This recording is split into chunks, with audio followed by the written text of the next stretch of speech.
Students welcome to SMS study centre. आज हम देखने वाले हैं फिजिकल लेयर का जो आगे वाला पार्ट है, मीन्स जो सेकंड पार्ट है, आज वो कवर करने वाला है। हमने देखा था लास्ट क्लास में फिजिकल लेयर क्या होती है और क्या क्या काम करती है। उसके अंदर हमने देखे थे सिग्नल क्या होते हैं, ट्रांसमिशन का इम्पेयरमेंट क्या होता है, और उसके अंदर जो लास्ट पार्ट था नॉइज़, वो आपका कवर करना था। तो नॉइज़ क्या होता है, देखिए किसी भी सिग्नल के अंदर जो दूसरा सिग्नल एंटर कर जाता है, तो जो दूसरा सिग्नल आता है वो आपका क्या कहलाता है, एक तरह की नॉइज कहलाता है। रैंडम डिस्टर्बेंस और फ्लक्चुएशन इन एनालॉग और digital signal is said to be a noise in signal which में distort the actual information being carried. Means कहने का मतलब है जो भी आपकी एक्चुअल इन्फॉर्मेशन है उसको क्या करेगा, वो आपका उसको खराब कर देता है या उसको क्या कर देता है, डिस्ट्रॉय कर देता है। Noise can be characterized in one of the following class. कौन कौन सी क्लासेस के अंदर होता है, सबसे पहले होती है थर्मल नॉइज, फिर होती है इंटरमोड्यूलेशन, फिर होती है क्रॉस टॉक और उसके बाद होती है इम्पल्स। ओके, अब यहाँ पे थर्मल नॉइज क्या होती है, heat agitates the electronic conductor of a medium which में introduce noise in the media up to a certain level thermal noise is unavoidable. Thermal noise का मतलब है आपका जो कंडक्टर होता है वो क्या होता है, आपके जितने भी जो सिग्नल जाते हैं उसकी वजह से वो गर्म हो जाता है। गर्म होने के कारण क्या होता है, वहाँ पे थर्मल नॉइज उत्पन्न होती है। ओके, और ये क्या होती है, थर्मल नॉइज को अनअवॉइडेबल कर दिया जाता है। फिर होता है इंटरमोड्यूलेशन। इसके अंदर क्या होता है, when multiple frequencies share a medium there interference can cause noise in the medium. Intermodulation noise occurs if two different frequencies are sharing a medium and one of them has excessive strength or the component itself is not functioning properly, then the resultant frequency may not be delivered as expected. कहने का मतलब है intermodulation के अंदर क्या होगा, अगर आपके पास दो फ्रीक्वेंसी है और एक की फ्रीक्वेंसी हाई है, ओके, और यहाँ पे क्या है, दूसरे की फ्रीक्वेंसी थोड़ी सी लो है, तो ये क्या करेगा, जो हाई फ्रीक्वेंसी है वो जो लो वाली फ्रीक्वेंसी होगा उसको क्या करेगा, इंटरमोड्यूलेट कर देगा। मीन्स उसके ऊपर क्या कर देगा, अपना जो नॉइज अपने जो सिग्नल है वो उसके ऊपर क्या कर देगा, ओवरलैप कर देगा। तो इससे क्या होगा, जो ये वाली जो सिग्नल था वो क्या हो जाएगा, वो आपका डिस्टर्ब हो जाएगा या उसके अंदर नॉइज उत्पन्न हो जाएगी। फिर मैं बात करता हूँ क्रॉस टॉक की। क्रॉस टॉक क्या होगा, this sort of noise happens when a foreign signal enters into the media, this is because signal in one medium affect the signal of second medium. कहने का मतलब है आपके पास क्या है, आपके पास एक सिग्नल था लेकिन वहाँ पे क्या हो गया, एक दूसरी फ्रीक्वेंसी का सिग्नल क्या हो गया, वहाँ पे ओवरलैप हो गया है, तो उसी को बोला जाता है क्रॉस टॉक। फिर मैं बात करता हूँ इम्पल्स की। क्या होता है impulse, this noise is introduce because of irregular disturbance such as lighting, electricity, short circuit, fault component and digital data most affected by it's short of noise. Impulse मतलब आपका क्या होता है, एकदम से जैसे कि आपका शॉर्ट सर्किट हो गया है सर्किट, या फॉल्टी कोई कंपोनेंट है उसके अंदर, या लाइटनिंग हो गई है, या इलेक्ट्रिसिटी का जो क्या हो जाएगा उसके अंदर अगर फ्रिक्वेंसी हाई हो जाती है तो क्या होगा, वो आपका इम्पल्स एक तरह की नॉइज़ होगी जो आपका क्या करेगा, आपके डेटा को डिस्टर्ब कर देगा। फिर बात करते हैं ट्रांसमिशन मीडिया की। अब ट्रांसमिशन मीडिया क्या करता है, ट्रांसमिशन मीडिया आप जो भी डेटा को यहाँ सेंड करते हैं, ओके, वो किसके द्वारा करते हैं, ट्रांसमिशन मीडिया के द्वारा करते हैं। यहाँ पे दो तरह के मीडिया हैं, पहला होता है गाइडेड और दूसरा होता है अनगाइडेड। अब यहाँ देखिए, द मीडिया और which information between two computers system is sent called transmission media. Transmission media comes in two forms. कौन कौन से फॉर्म है यहाँ पे, all communication wire cable are guided media. Means आपके पास जो वायर और केबल के द्वारा जितना भी आप ट्रांसमिशन करते हैं वो सारा का सारा गाइडेड मीडिया कहलाता है, such as UTP, coaxial cable, fiber optics. In the media the sender and receiver are directly connected and the information is sent through it. Okay, unguided के अंदर क्या होगा, वायरलेस और open air space is share to be unguided media because there is no connectivity between the sender and receiver, information is spread over the air and anyone including the actual recipient may collect the information.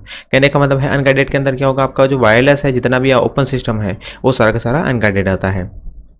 फिर मैं बात करता हूँ channel capacity. क्या होता है channel capacity, the speed of transmission media of information is said to be the channel capacity, we count it as data rate in digital world, it depends on numerous factors such as. अब यहाँ पे जो आपका data rate है, channel capacity means आपकी जो data rate होती है हम उसकी बात कर रहे हैं। अब डेटा रेट भी क्या होती है, तीन चीज़ों के मीडिया डिपेंड करती है, पहली है बैंडविड्थ, दूसरा है एरर रेट, तीसरा है एनकोडिंग। सबसे पहले बैंडविड्थ क्या होता है, the physical limitation of underlying media means आपका जो फिजिकल लिमिटेशन होगा वो क्या होगा, बैंडविड्थ के अंदर आएगा। Error rate, incorrect reception of information because of noise. Error rate क्या आएगा आपका, कि इनकरेक्ट जो रिसेप्टर है या रिसेप्शन है उसके कारण जो आता है वो आपका एरर रेट आता है। एनकोडिंग क्या होती है, the number of levels use for signalling. आपके जितने भी जो नंबर ऑफ लेवल यूज़ किए जाते हैं सिग्नल के अंदर उसको एनकोडिंग बोला जाता है। अभी हम बात करेंगे मल्टीप्लेक्सिंग की। क्या होता है multiplexing? Multiplexing is a technique to mix and send multiple data stream over a single medium. Multiplexing means है एक साथ आप क्या कर रहे हैं, बहुत सारे जो सिग्नल हैं उनको मिक्स करके आप सेंड करते हैं। This technique require system hardware called multiplexer और for multiplexer the streams and sending them on a medium, and demultiplexer which takes information from the medium and distributes to different destinations। कहने का मतलब है आपके पास में एक मल्टीप्लेक्सर होगा और एक डीमल्टीप्लेक्सर होगा। मल्टीप्लेक्सर क्या करेगा, जितने भी जो सिग्नल है उनको मल्टीप्लेक्स कर देगा एक साथ में, और डीमल्टीप्लेक्स क्या करेगा यहाँ पे, ये आपका जो सिग्नल होता है उसको वापस से अलग अलग सिग्नल्स के अंदर कन्वर्ट करेगा। ओके तो मीन्स आपका क्या होता है, जो मल्टीप्लेक्सर होगा वो होगा मैनी टू वन, मतलब यहाँ पे बहुत सारे सिग्नल होंगे 1 2 3 4, 1 2 3 और 4, उसको कन्वर्ट करेगा एक सिंगल सिग्नल के अंदर। ओके सिंगल के अंदर तो मल्टीप्लेक्सर क्या होता है, मैनी टू वन होता है। ओके यहाँ पे होगा ये मक्स होगा। ओके अब ये मक्स क्या करता है, या मल्टीप्लेक्सर क्या करता है, आपका बहुत सारे सिग्नल को एक सिग्नल में कन्वर्ट करने का काम करता है। और यही डी मक्स जो होता है वो क्या करता है, D multiplexer one two many, means आपका जो डी मल्टीप्लेक्सर है वो जितने भी जो सिग्नल है, जो सिंगल सिग्नल आया है उसको अलग अलग वापस जितने भी सिग्नल जो थे ओरिजिनल सिग्नल उनको सबको अलग अलग कर देता है, 1 2 3 और यहाँ पे 4। ओके तो ये आपको समझ में आ गया होगा मल्टीप्लेक्सर क्या करता है और डीमल्टीप्लेक्सर क्या करता है। फिर बात करते हैं स्विचिंग की। क्या होता है switching? Switching is a mechanism by which data information Saint from source towards destination which are not directly connected. Networks have interconnecting device which receives data from directly connected sources, store data, analyze it and then forward to the next interconnecting device closest to the destination। Switching का मतलब है आपके पास में क्या होता है, आपका जो नेटवर्क होता है, जैसे यहाँ पे बता रखा है स्विचिंग के अंदर क्या होगा, यहाँ पे सर्किट स्विचिंग होती है, मैसेज स्विचिंग होती है और पैकेट स्विचिंग होती है। इसके अंदर जो डेटा होता है वो क्या करता है, आपका डेटा एक डेस्टिनेशन से दूसरी डेस्टिनेशन पे जाने के लिए क्या करता है, यहाँ पे बहुत सारे जो डिवाइसेस का यूज़ करता है। तो यहाँ पे ये डिवाइस क्या करता है, पहला जो डिवाइस है वो दूसरे डिवाइस को सेंड करता है, दूसरा वाला डिवाइस तीसरे वाले को सेंड करता है। ओके ऐसे होते होते आपके पास क्या है, आपके पास जो इन्फॉर्मेशन है 1 to आपका 4, मतलब ये पहला तो है सेंडर और फोर्थ वाला है रिसीवर। तो फर्स्ट से लेकर फोर्थ तक क्या करता है, डेटा को सेंड करता है। तो ये बीच में जो भी प्रोसेस होता है वो सारी की सारी स्विचिंग कहलाती है। ओके अब यहाँ पे नेक्स्ट डिजिटल ट्रांसमिशन के बारे में बात करने वाले हैं। डिजिटल ट्रांसमिशन होता क्या है? डेटा और information can be stored in two ways, analog and digital. For example computer to use the data it must be in discrete digital form similar to data. Signal can also be in analog and digital form. To transmit data digitally it needs to be first converted to digital form। आपके पास क्या होता है, data दो form में होता है, first होता है एनालॉग, दूसरा होता है डिजिटल। अगर आप डेटा को डिजिटल ट्रांसमिशन कर रहे हैं तो आपको सबसे पहले जो भी डेटा है उसको डिजिटल फॉर्म में कन्वर्ट करना पड़ता है। ओके तो यहाँ पे आता है सबसे पहले डिजिटल टू डिजिटल कन्वर्जन। ये क्या होता है, this section explain how to convert digital data into digital signal. It can be done in two ways, line coding and block coding. Okay यहाँ पे दो तरीके से होगा, सबसे पहला लाइन कोडिंग होगा और दूसरा होगा block coding. For all communications, line coding is necessary, whereas block coding is optional। अब क्या करते हैं, लाइन कोडिंग तो यहाँ पे नेसेसरी होता है और ब्लॉक कोडिंग क्या होता है, आपका ऑप्शनल होता है। कैसे होता है ये देखिए, लाइन कोडिंग क्या होता है, the process for converting digital data into digital signal is said to be line coding. Digital data is found in binary format, it is represented internally as series of ones and zeros. यहाँ देखिए digital data है आपके पास में, digital encoder होता है, वो क्या करता है, डिजिटल सिग्नल को में कन्वर्ट करता है, और वापस से यहाँ पे डीकोडर होता है जो क्या करता है, वापस से इस डिजिटल सिग्नल को करता है कन्वर्ट डिजिटल डेटा के अंदर, और यहाँ पे रिसीवर को सेंड होता है। Digital signal is denoted by discrete signal which represents digital data. There are 3 types of line coding schemes available. यहाँ देखिए यूनिपोलर एनकोडिंग क्या होता है, सबसे पहली यूनिकोनर पोलर एनकोडिंग। यूनिपोलर के अंदर क्या होता है, unipolar encoding schemes use single voltage level to represent data. In this case to represent binary 1 high voltage is transmitted and to represent 0 no voltage is transmitted. Means 1 and 0 के अंदर क्या होता है, डेटा को सेंड किया जाता है। तो ये होता है यूनिपोलर एनकोडिंग। फिर मैं बात करता हूँ polar encoding. Polar encoding schemes uses multiple voltage level to represent binary values. Polar encoding is available in 4 types. यहाँ होता है polar non return to 0 means polar NRZ।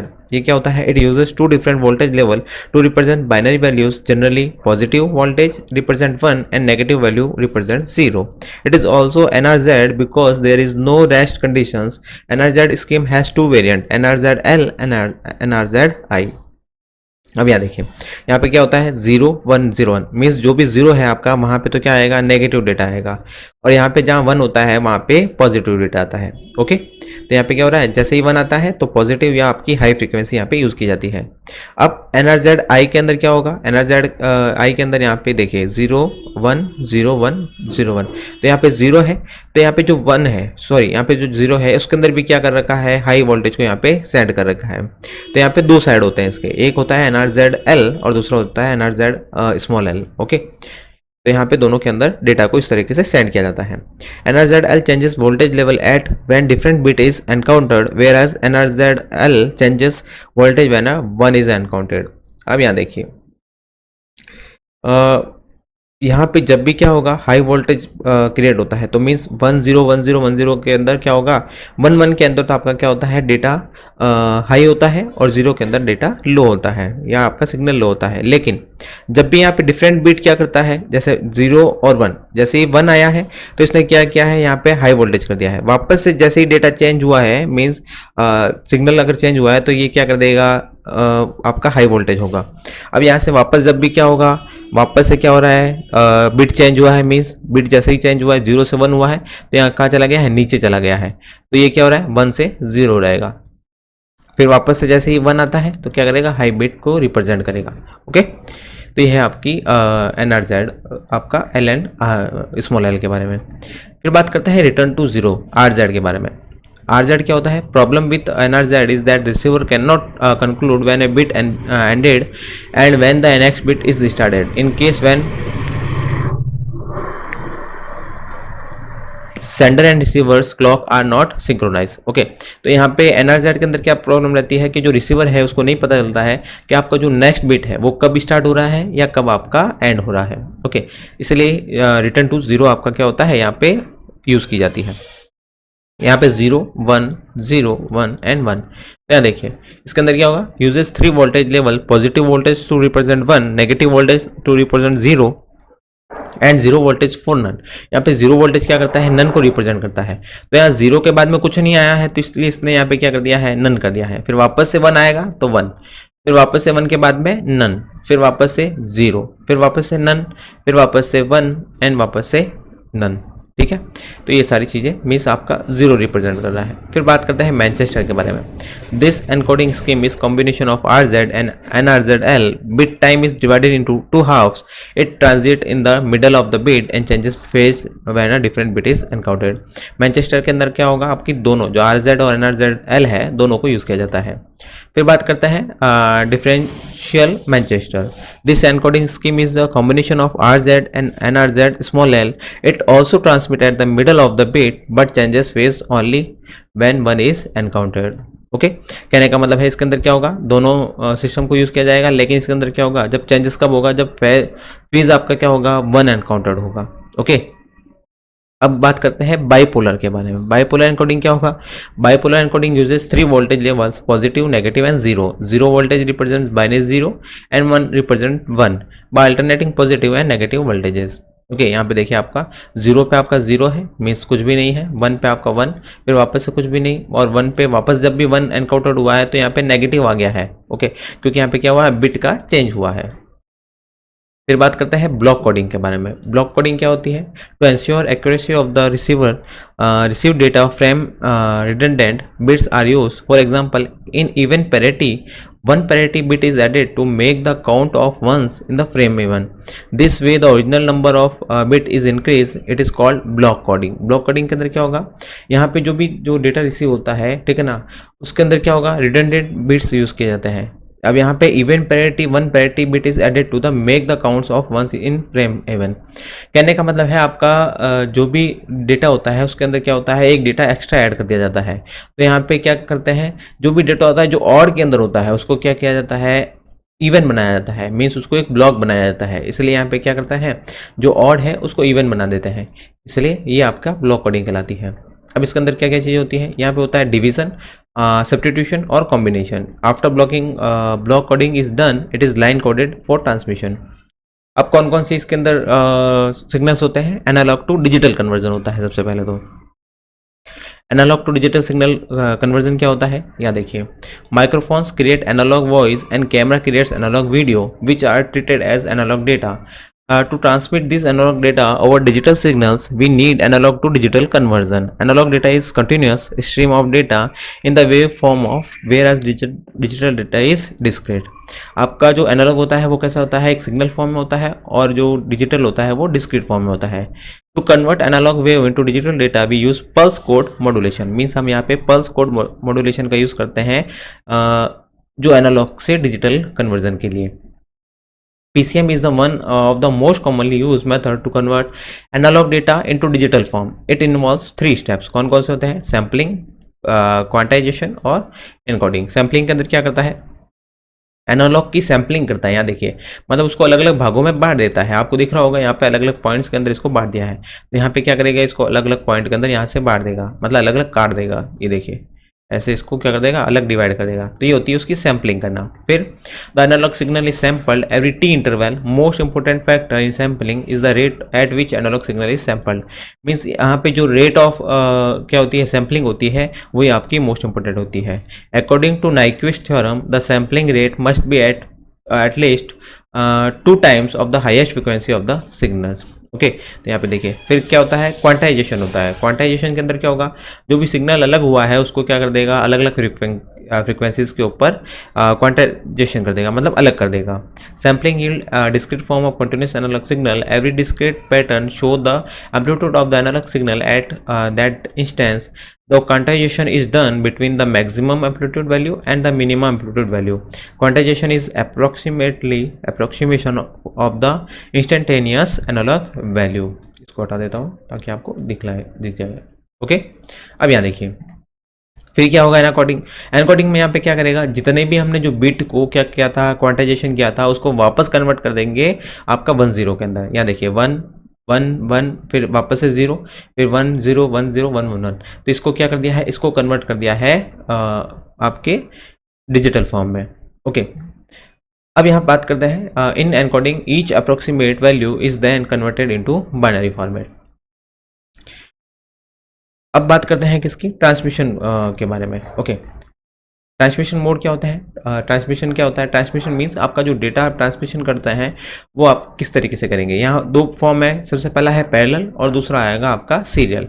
Okay, आज की क्लास के अंदर हमने जो कवर किया है वो आपका रहेगा क्या? फिजिकल लेयर के अंदर जो आपकी बिट को ट्रांसमिट करने का मीडिया है, मीन्स गाइडेड मीडिया और अनगाइडेड मीडिया। ओके, उसी के साथ में उसकी जो टेक्निक्स है, एक तो है पोलर एनकोडिंग और दूसरी है बाइपोलर एनकोडिंग। ठीक है, उसको भी क्या है, साथ ही साथ में हमने लाइन कोडिंग और ब्लॉक कोडिंग दोनों को ही क्या कर दिया है? कवर कर लिया है, जिसके अंदर हमने देखा है लाइन कोडिंग किस तरीके से की जाती है और आपकी ब्लॉक कोडिंग किस तरीके से की जाती है। ये था आपका डिजिटल ट्रांसमिशन।